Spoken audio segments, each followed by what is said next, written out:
Russia's Olympic Games in Sochi have been in the works for 7 years and covered $51 billion. There have been a lot of complaints in recent days from journalists who arrived at their hotels and found them in a state of disarray. And the question is right now whether those minor imperfections will overshadow the bigger narrative of the Games.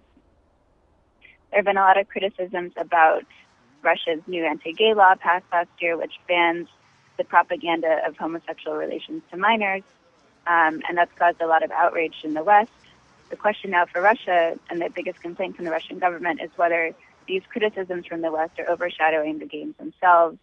Russia in recent days has been hitting back at critics, saying that journalists are looking to find fault in everything and are not focusing on the spirit of the sporting event itself. In the lead up to the Games, one of the biggest concerns has been about security. Well, Russia has assured the rest of the world that there won't be any terrorist attacks at the Games and security will be of the utmost concern.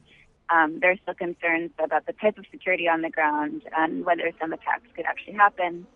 Russia sent 40,000 troops here to guard Sochi and make sure to vigilantly test people for any types of explosives on their bodies. But there are concerns still that Sochi is such an obvious target. Here on the ground in Sochi, you'll still find a lot of optimism, especially among the young volunteers, many of whom have come to Sochi from all over the country, even as far away as regions such as Siberia. Among some Russians, even some who are critical of the country, there's also criticism of the West's portrayal of Sochi and the various complaints. Some people feel that the West is only trying to find flaws within Sochi and not look at the bigger picture of how much Russia has managed to accomplish.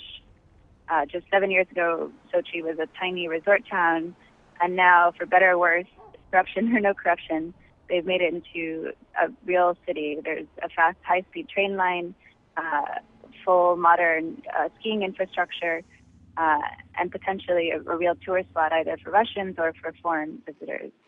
So the question now is, what will Sochi's legacy be? Will it be a reminder to Russia of the great mega projects of the Soviet Union and all that the country is capable of, or will it be another example of corruption in recent years? Courtney Weaver, Financial Times, Sochi, Russia.